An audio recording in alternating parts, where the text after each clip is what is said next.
사랑하는 성서의 땅을 가다 시청자 여러분 안녕하십니까? 윤석전 목사입니다. 오늘 또 성경에 나타난 각 지파의 땅과 그리고 그곳에서 나타난 역사를 소상하고 자세히 은혜롭게 설명해 주실 우리 홍순아 교수님, 김윤희 교수님 나와 계십니다. 오늘 또 많은 기대가 됩니다. 두 교수님 감사합니다. 이스라엘을 국가로 만들면서 그 나라의 초대 왕 사울을 세웠습니다. 사울은 하나님께서 그토록 믿고 나라를 맡겼지만 이제 하나님을 도전하면서 자기 스스로 자기 왕위에 도취되어서 교만하기 그지없었습니다. 그러므로 하나님께서 그를 패하고 바로 다윗을 왕으로 세우기로 결심하시고 다윗에게 기름을 부어 왕으로 세웁니다. 이것이 시기 질투가 되면서 다윗을 죽이려고 군사를 풀어 쫓아다니는 그 모습은 과간이 아니었습니다. 그 사울이 저주를 받음으로 말미암아 마지막 비참한 죽음을 맞이한 장소가 있습니다. 바로 기르앗 야베스입니다. 그곳으로 가보시겠습니다.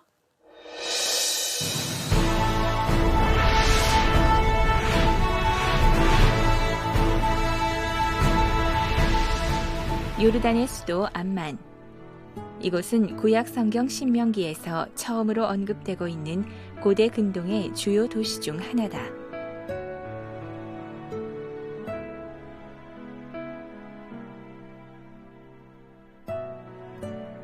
다윗도 이곳을 정복하고 암만 족속을 지배했는데 이곳 사람들은 일곱 신을 숭배해 그 신전의 흔적이 지금도 남아있다. 이 요르단 지역엔 므낫세 지파의 성읍 길르앗 야베스가 있다. 길르앗 야베스는 현재 두 곳으로 추정하고 있는데 그 첫 번째는 여러 고대 유적지가 남아있는 텔아부 엘 카라즈다. 이곳에서 300m 떨어진 곳엔 길르앗 야베스의 또 다른 추정지 텔엘 메크베레가 있다. 베냐민 지파와 열한 지파와의 전쟁을 결의하는 미스바 총회가 열린 이곳은 사울 왕이 암몬 사람 나하스의 침략을 물리친 곳이기도 하다. 여러분은 지금 므낫세 지파의 성읍 기르앗 야베스를 보셨습니다. 화면으로 보시면서 저기서는 어떤 사건이 있었을까? 어느 곳일까 궁금하실 것입니다. 궁금한 점 하나하나를 잘 풀어가면서 은혜의 시간을 가지려고 합니다. 홍 교수님, 그 기르앗 야베스는 어딘지 설명해 주시겠어요? 네, 지도를 보면서 길르앗 야베스가 어딘지를 확인해야 될 것 같습니다. 항상 성지를 보실 때는 그 지중해를 보셔야 될 것 같습니다. 그 이스라엘 사람들이 살던 그 지역의 서쪽에는 지중해가 있습니다. 그리고 요단강 서쪽에 바로 이스라엘입니다. 그런데 이 길르앗 야베스는 바로 요단강 옆에 있는 요단 계곡에 있습니다. 그래서 이 지역의 높이가 그 해수면보다 한 100m 정도 그 낮은 지역에 있습니다. 그래서 이 지도에는 표시가 안 돼 있지만 그 그리 시내에서 한 5km 북쪽에 있고요. 그다음 요단강에서부터 동쪽으로 한 4km 떨어진 곳에 있습니다. 그래서 고고학자들이 길르앗 야베스가 어디인가 추정을 하다가 그곳에 그 성경 시대의 마을 자리를 찾아놨습니다. 그런데 재미있는 것은 바로 옆에 쌍둥이 같은 텔이 있어가지고 학자들마다 이쪽이다 저쪽이다 그렇게 이야기해서 제가 둘 다일 수도 있지 않냐 그렇게 농담하는 곳입니다. 그래서 현지 용어로는 좀 높은 텔을 아부 엘 카라지라고 이야기하고요. 약간 낮은 텔을 엘 메크베레라고 하는 곳입니다. 그런데 이곳에서 그냥 그 언덕을 보면은 그 의미가 적고요. 그 사울이 이 백성들을 구원하지 않습니까? 그래서 그 급하게 이스라엘 백성들을 비상소집해 가지고 이제 쳐들어왔는데 그것이 바로 베색입니다. 제가 거리 계산을 해보니까 맞은편 이스라엘 땅에 한 20km 떨어진 곳입니다. 그래서 한 20km 전방에서 군인들을 모으고 이곳으로 급습했구나 그 생각을 했던 곳입니다. 그만큼 홍 교수님은 그 지리적으로나 그 여러 가지 그 성지의 장소로 볼 때 그만큼 그 전쟁도 용이하고 그만큼 그런 사건도 일어날 수밖에 없는 상황을 아는 걸 보면 우리가 성지를 그냥 슬쩍 다녀오는 것과 자기 몸으로 체험하고 성경을 현장 속에서 숲을 걷듯이 뭐 체험으로 갔다 온 그 모습이 너무 많이 느껴지면서 참 부럽기도 합니다. 김 교수님 지금 방금 홍 교수님께서 그 전쟁 사건도 이렇게 말씀 주시고 그러셨는데 구약 시대에 이 길르앗 야베스에서 나타난 그런 여러 가지 사건들이 있다면 무엇일까요? 예, 그 길르앗 야베스에서요. 예. 끔찍한 일이 하나 있었고요. 또 다양한 일이 하나 있습니다. 예. 첫 번째 거는 사사기 시대에 일어나고요. 예. 두 번째 다양한 사건은 사울왕 시대 때 일어납니다. 사사기 시대 때 얘기를 간략하게 해보면요. 좀 스토리가 길거든요. 예. 제가 좀 말을 빨리 할 수도 있습니다. 그 한 레위인의 첩이 예. 그 기브아에 들렸다가 기브아 사람들에게 욕을 보이고 거의 죽게 되는 상황이 발생하게 되죠. 이제 죽습니다. 예. 그래서 이 레위인이 그 첩을 12동강이를 냈죠. 그래서 이스라엘 전역에 보내게 됩니다. 그러니까 이제 그 의분에 찬 이스라엘 사람들이 정의감을 가지고 모이는 곳이 바로 미스바 총회예요. 그래서 우리가 기브아에 속했던 베냐민 사람들을 쳐야 되겠다. 그 이제 전쟁을 동족끼리 하는 거죠. 그 결과 베냐민 사람들이 거의 진멸하고요. 장정 600명만 남게 됩니다. 그러고 나니까 후회가 되는 거죠. 우리가 왜 우리 동족을 죽였나. 그래서 이 장정 600명들에게 아내를 구해주고자 모의를 하게 되는데요. 그때 이제 그 미스바 총회에 오지 않은 사람들을 조사해 보니까 그때 오지 않은 사람들이 길르앗 야베스 사람들이에요. 그러니까 이스라엘 백성이 이번에는 길르앗 야베스로 쳐들어가요. 그래서 그 길르앗 야베스 사람들을 또 진멸해요. 죽이고 처녀들 400명을 데려다가 그 베냐민 지파 장정들에게 아내를 삼아줍니다.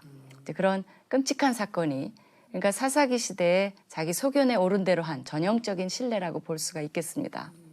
또 하나는 사울왕 시대 때 일어나는데요. 이제 그 사울왕 시대 때 암몬 사람 나하스가 길르앗 야베스에게 쳐들어와서 전쟁으로 죽든지 아니면 오른쪽 눈을 다 빼면 내가 동맹을 맺겠다, 협약을 맺겠다, 참 조약을 맺겠다 이렇게 얘기를 합니다. 그러니까 이 소식을 듣고 사울 왕이 그때 이제 초기 시대인데요.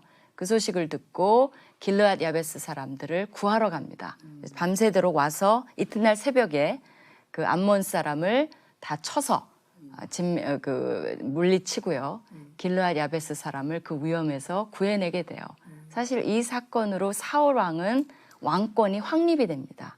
그리고 많은 백성들의 충성심을 얻어내는 이제 그런 계기가 되고 길르앗 야베스 사람들은 사울 왕에게 은혜를 입게 되는 그런 사건이 있는 곳이 바로 그곳입니다. 김 교수님, 그 길르앗 주민들이 사울에 이렇게 은혜를 입게 됐는데 사울의 그 관계, 죽음 후의 관계는 어떻게 전개되는지. 예, 아주 특별한 관계가 맺어지게 되는데요. 예. 사울이 이제 사무엘상서 마지막 장에 보면 죽지 않습니까? 블레셋과 싸우다가 예. 전사하게 되는데 이 블레셋 사람들이 사울을 자기네 성벽에다가 매다는 사건이 일어나요. 벳산이라는 곳에. 그런데 아까 말씀드린 대로 은혜를 입었던 길르앗 야베스 사람들이 장정들을 뽑아갖고 밤새도록 위협을 미릅쓰고 그 블레셋 벳산이라는 곳에 가서 시체를 이제 소위 수거해 오는 거죠. 모셔다가 살은 태우고, 왜냐하면 그 사람들이 절단을 시켰거든요. 살은 태우고 뼈를 자기네 그 에셀나무, 그 상수리나무, 에셀나무 아래 이제 장사를 하게 됩니다. 그러고 나서 7일 동안 금식하며 곡했다는 그런 기록이 있어요. 이것을 보면 그 은혜를 갚는 그 주민들의 모습, 또 그 사울이 별로 잘한 일이 없는데 굉장히 잘한 유일한 사건 중에 하나예요. 사울이 그렇게 잘했던 이유는 하나님의 신이 감동을 했기 때문에 그렇게 할 수 있었습니다. 그러니까 사울도 안타까운 것이 계속 그렇게 성령 충만했더라면 좋은 일만 할 수 있었는데 참 안타까운 결말이고, 그러나 우리가 또 야베스 사람들처럼 은혜를 갚을 줄 아는 그런 사람들이 돼야 되겠죠. 오늘 야베스 사람들의 사울과의 관계를 들으면서 참 가슴이 찡하네요. 우리는 사실 하나님 앞에 더 큰 은혜, 만물을 사용하고 그리고 누리고 그리고 소유하며 살 수 있는 은혜, 그리고 죄 가운데 멸망받았을 때는 하나님이 아들 예수 그리스도를 보내서 우리를 대신해서 십자가에 달려 죽게 우리를 구원하신 은혜, 그 은혜를 위해서는 사실 야베스 사람들이 사울에게 대해 고마움을 표하는 것보다 별로 그렇게 고맙게 생각하는 사람들이 별로 없거든요. 이번 기회에 그보다 더 큰 은혜를 입은 우리들이 하나님께 더 감사를 할 수 있는 은혜가 감동됐으면 이런 생각이 듭니다. 김 교수님, 그 사울이 결국은 사망한 마지막 전투에 담긴 하나님의 섭리가 있다면 무엇일까요? 사울 왕의 죽음을 보면서요, 사람이 어떻게 태어나느냐도 중요하지만 어떻게 죽느냐도 참 중요하다라는 생각을 해봤습니다. 예. 사울 왕은 초대 이스라엘의 왕으로 대단한 명예를 얻은 왕이죠. 예. 그럼에도 불구하고 불순종한 왕의 대명사, 또 다윗을 죽이려고 쫓아다니다 인생을 낭비한 왕, 또 무당까지 찾아가는 영적으로 약함을 보인 왕, 끝까지 회개하지 않고 자살하여 죽은 왕, 여러 가지 불명예스러운 수식어가 따라붙는 왕이 됩니다. 사실 이스라엘에게 왕이 필요한 건 확실한데요, 사울과 같은 왕은 아니었음을 증명한 셈이 되는 거죠. 그래서 사울 왕의 죽음으로 하나님이 이제는 기뻐하시는 다윗 왕이 왕위에 오를 준비 작업이 이루어진 셈이 된 것입니다. 하나님께서 다윗 왕 시대를 저절로 열어주신 것이죠. 결국 사울 왕은 누가 본인을 왕으로 삼으셨는지를 간과한 왕이라고 그렇게 볼 수가 있어요. 그러니까 자신의 인생의 주인의 뜻을 거스린 그런 왕입니다. 그래서 사울 왕을 보면서 우리는 여러 가지로 누가 우리 인생의 주인인지, 누가 우리를 여기까지 오게 했는지, 누가 우리를 인도하시는 분인지 그 뜻을 헤아려서 살아야 되겠다라는 생각을 저는 해봤습니다. 우리 교수님 말씀 들으면서 나도 하나님 앞에 교만하면, 하나님이 세웠다는 것을 잊어버리면 그렇게 망할 수 있다 싶으니까 섬찟하면서 옷깃이 염해지네요. 아마 많은 시청자들이 돈 많은 부자도 있을 것이고, 또 가난에 도려온 사람도 있을 것이고, 또 명예와 권세를 가지고 사는 사람도 있을 것인데, 그 모든 것 가지고 가난해서 원망하고 있어서 교만하고 그러면 안 되겠다 싶어서 이 프로가 참 좋은 프로고 교수님 모신 것이 잘했다 이렇게 싶으면서 다시 한번 감사를 느낍니다. 이번에는 문하세 지파의 땅이었던 중요한 강을 찾아가 보려고 합니다. 바로 그리스 시내입니다.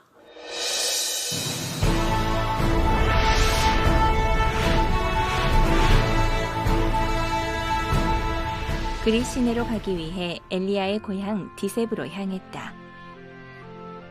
디셉을 마주보는 언덕에는 엘리야 기념관이 세워져 있다.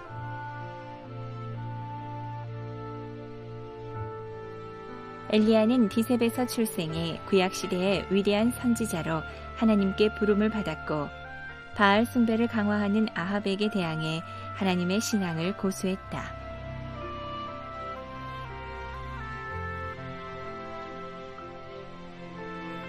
엘리야는 3년 6개월간 가뭄이 오리라는 하나님의 예언을 전했고, 하나님은 그때 엘리야를 디셉 부근 그리스 시내에 숨기시어 까마귀가 주는 떡과 고기로 생활하게 하셨다. 이제 어디도 갈 수 없도록 숨어 있기 때문에 하나님은 까마귀를 통해서 떡과 물을 물어다 줘서 떡을 먹고 또 물도 마시면서 그렇게 함께 이곳에서 지냈다는 사실을 성경은 기록하고 있습니다. 이런 성경 역사를 지닌 그리스 시내는 므낫세 지파의 중요한 생활수 역할을 했다. 우리는 지금 화면을 통해서 그리스 시내를 보셨습니다. 아마 여러분들이 아니 그리스 시내가 조종동가고 실망도 했으리라고 생각됩니다. 그러나 그 중동 지역은 물만 과거에 흘러간 흔적이 있어도 강이라고도 말하고 시내라고도 말합니다. 오늘 그 그리시내, 그 땅에 있는 그 시내가는 어딜까? 우리 홍 교수님을 통해서 알아보겠습니다. 또 지도를 통해서 설명해 주시죠. 한번 지도를 보시면서 예. 설명을 드리겠습니다. 그 갈릴리 바다를 중심으로 해서 보시면 그 34km 정도 떨어진 곳에 그야말로 신경 써서 보지 않으면 그 그리시네라고 볼 수 없는 곳에 있습니다. 또 사해에서 기준으로 하면 70km 정도 떨어진 곳에 있는 그야말로 우리로 보면 그냥 조그마한 그 골짜기도 안 되는 그야말로 시내라고 번역하는 게 적당할 정도로 돼 있는 지역에 있습니다. 그래서 이곳은 그야말로 와디 야비스라고 그 건기 때는 물 한 방울도 안 흘러가는, 그래서 정말 신경 쓰고 봐야만 이곳에 그 성경의 역사가 일어났던 그 그리시네구나 볼 수 있는 곳입니다. 지난번에 홍 교수님께서 텔이라고 하는 것은 동네가 있는 언덕이라고 말씀해 주셨는데 와디라고 할 때는 무슨 말인가 잘 모르거든요. 그 와디에 대해서 설명을 좀 해주시면 아마 시청자들이 잘 알게 되리라고 생각됩니다. 예, 그 와디라고 하는 말을 우리나라에서도 요즘 가끔 쓰는 분들이 있습니다. 예. 번역하면 그 건천이라 그럽니다. 그 마른 시내. 그래서 이 지역은 1년에 최소한 7개월 이상은 비가 한 방울도 안 옵니다. 그래서 비가 올 때는 물이 좀 흐르고 비가 안 올 때는 물이 거의 흐르지 않는 곳을 와디라고 이야기하고 있습니다. 예, 아마 충분히 이해됐으리라고 생각됩니다. 김 교수님, 그 그리시네에선 하나님과 엘리야의 관계된 그 성경적 깊은 의미도 얘기되시라고 생각됩니다. 그 부분을 좀 설명해 주시겠어요? 예, 그리시네 하면 굉장히 유명한 사건이 일어났죠. 현대 우리가 보면 정말 신기한 그런 사건들이 일어나는데요. 엘리야 하면 엘도 하나님이고요. 야는 야훼의 약자입니다. 예. 그래서 엘리야의 이름이 여호와는 하나님이시다라는 뜻이 있어요. 그래서 엘리야 사명은 뭐냐면 바알 숭배를 하는 이스라엘 백성들에게 하나님은 여호와시다라는 것을 가르쳐주기 위한 그런 소명을 받았습니다. 그래서 그에게 떨어진 첫 번째 미션이 뭐냐면 비를 주관하는 분이 바알이 아니라 여호와시다, 그것을 가르쳐주기 위해서요. 이스라엘에 비가 내리지 않을 것을 아합 왕에게 예언을 합니다. 그리고 하나님이 너는 그리시네로 가서 숨으라고 얘기를 합니다. 그래서 이제 그리시네에 숨게 되는데요. 그때 이제 놀라운 사건이 뭐냐면 까마귀를 명하셔서 하나님께서 아침 저녁으로 떡과 고기를 이제 공급해주는 그런 사건이 일어납니다. 날마다 먹을 거 걱정 없이 이렇게 주시는 하나님의 은혜가 나타나는데요. 사실 요즘처럼 경제가 어렵다 보니까 우리에게도 그런 일이 일어났으면 하는 바람이 있습니다. 하나님이 이제 특별한 경우에 하신 역사죠. 교수님, 그 그리시네 사건을 통해서 알 수 있는 하나님과 엘리야의 관계, 오늘날 우리에게 주는 메시지가 있다면요? 네, 한 두 가지로 제가 정리를 해봤어요. 예. 첫 번째는 하나님의 은혜를 체험하기 위해서 요구되는 것은 순종이라는 겁니다. 거기 보면 중요한 단어가 나오는데요. 엘리야가 여호와의 말씀과 같이 해서 이 말이 나와요. 그러니까 아무리 하나님의 선지자라도, 그렇게 기적을 많이 일으키는 선지자라도 하나님 말씀에 순종하지 않으면 기적은 일어나지 않는다는 겁니다. 하물며 우리 같은 사람들은 더욱더 말씀에 순종할 때 은혜를 체험할 수 있을 거라고 믿습니다. 두 번째는 너무나 뚜렷한 거죠. 하나님께서는 자신의 종을 보호하시고 필요를 공급해 주시는 분이라는 겁니다. 할렐루야. 아까 그리시네가 와디라 그랬는데 하나님이 얼마나 자상하시냐면요. 물이 있을 때는 거기 머물라고 하시다가 건기가 되면 와디가 마릅니다. 예. 완전히 바싹 말라서 길처럼 돼요. 사람들이 그 와디를 따라서 다니기도 하는데요. 마른 건기가 되니까 그 시돈 지역으로 이동을 시키십니다. 그렇게 자상하게 종을 돌보시는 하나님의 은혜가 나타납니다. 그래서 이제 요새 어렵다 말씀을 많이 하시는데요. 우리가 조금 더 이럴 때 더욱더 하나님 말씀에 순종하고 믿음을 갖고 공급해 주시는 그분께 매달리는 자세가 필요하지 않나 그렇게 생각이 듭니다. 우리 교수님 이렇게 말씀 들으면서 지금이 아무리 어려운들 그 3년 6개월에 그 이스라엘의 가문만 하랴 할 때 지금 주시는 애도 감사하고 앞으로도 엘리야와 하나님의 관계 같은 우리가 그런 관계를 갖는다면 하나님이 책임지시고 역사하시는 일에 너무도 믿어지고 또 한 발짝 성큼 하나님의 은혜 안에 더 들어가고 싶은 그런 생각이 나기도 합니다. 오늘 이렇게 두 교수님의 말씀 속에서 진행하는 제가 이렇게 은혜가 되고 또 믿음이 새로워지고 영적으로 이렇게 제 속에서도 막 그 약동하는 모습을 보면 참 좋은 프로다 싶고 내가 은혜가 돼서 감사합니다. 우리 시청자들은 얼마나 은혜가 됐을까 싶으면서 진행하는 자로서 흐뭇하게 생각합니다. 우리 방청객들이 더 은혜 받고 더 깨닫고 더 알고 싶고 많은 것을 소유하고 싶어서 질문이 있는 것 같습니다. 방청객의 질문을 받아보겠습니다. 홍 교수님께 여쭤보겠습니다. 요단강을 지리적으로 설명해 주시면 감사하겠습니다. 예, 재미있는 질문입니다. 요단강을 너무 신앙적으로만 해석하다가 그 지리적인 특징을 우리가 그냥 지나가게 되는 경우가 많습니다. 이 요단강은 세계적으로 특별한 강입니다. 왜냐하면 그 요단강의 대부분이 갈릴리 바다에서부터 사해까지 가는데 갈릴리 바다가 해수면보다 210m 정도 낮은 곳입니다. 그리고 사해 바다는 그 해수면보다 한 400m 낮습니다. 그러니까 세계에서 이렇게 바다보다 깊은 곳을 흐르는 강은 제가 알기엔 여기밖에 없을 겁니다. 두 번째는 여기를 사행천이라 그럽니다. 뱀이 지나간 천이다. 굉장히 꾸불꾸불해가지고 이 강은 그 운송로로는 거의 쓰지 못하는 특별한 것입니다. 그리고 또 요즘 지리에서 제일 중요한 게 있습니다. 바로 이스라엘과 요르단의 국경선입니다. 그럴 때는 꼭 우리나라 압록강과 두만강이 중국과의 경계선이라고 생각하시듯이 그 이스라엘과 요르단의 국경선이다. 그래서 폭이 굉장히 좁지만 제가 그럽니다. 가운데를 자세히 보세요. 국경선이 보이지 않습니까? 그렇게 유머로 쓰지만 그 이스라엘과 요르단의 국경선의 역할도 하고 있습니다. 김 교수님께 여쭤보겠습니다. 앞서 말씀하실 때 이스라엘 민족들이 베냐민 지파를 거의 진멸하다시피 했다고 했는데요. 같은 민족인데 어떻게 그런 일이 있을 수 있나요? 예, 바로 맞습니다. 어떻게 그런 일이 있을 수 있나 하는 일이 일어난 시대가 바로 사사시대라고 볼 수가 있어요. 사실 이스라엘 백성에게 준 사명은 가나안인들을 진멸하라는 것이었거든요. 근데 이스라엘 사람들은 역으로 동족을 진멸하는 그런 사태가 일어납니다. 그 모든 것은 올바른 지도자가 없기 때문에 왕이 없기 때문이라고 사사의 저자는 그렇게 풀이를 하고 있습니다. 그래서 어느 시대를 막론하고 좋은 지도자는 굉장히 중요합니다. 우리도 이렇게 시대가 어려울 때일수록 좋은 정치 지도자들 또 좋은 영적인 지도자들을 많이 달라고 이렇게 기도하는 자세가 필요합니다. 그래서 좋은 지도자의 복 이것을 위해서 늘 기도하면 좋겠습니다.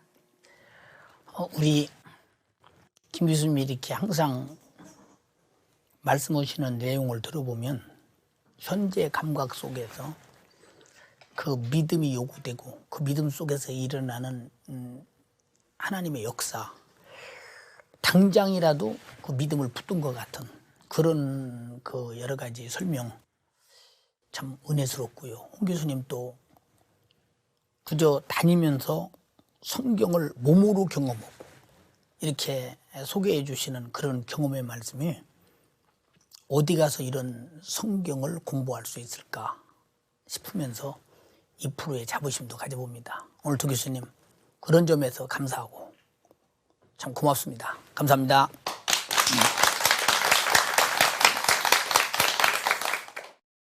그리스네가 엘리야와 하나님과의 관계 이세벨은 바로 아합에게 시집 올 때 비를 내리는 신 바알신을 데리고 왔습니다. 자기는 그것이 꼭 비를 내리는 신호로 알았지만 엘리야의 기도를 통해서 비가 오지 않습니다. 3년 6개월의 시대가 거칩니다. 결국은 바로 가멜산에서 응답을 통해서 비는 누가 내리느냐? 바로 하나님이 주시는 역사다 해서 바알신은 비를 내릴 수 없고 하나님이 비를 주관하는 신임을 보여줬습니다. 우리 시청자 여러분, 우리는 이 프로를 통해서 무엇을 배워야 되겠습니까? 하나님 앞에서 진심으로 바로 살아야 되겠다. 그리고 하나님이 쓰시는 사람은 아무도 손댈 수 없는 하나님이 역사하시고 하나님의 역사를 사람을 통해서 드러낸다 하는 모습을 바라보면서 여러분에게도 하나님의 은혜, 믿음, 말씀 안에서 순종하며 하나님의 뜻을 쫓아 기왕이면 성경에 약속된 모든 복을 다 받아 누리기 원합니다. 감사합니다.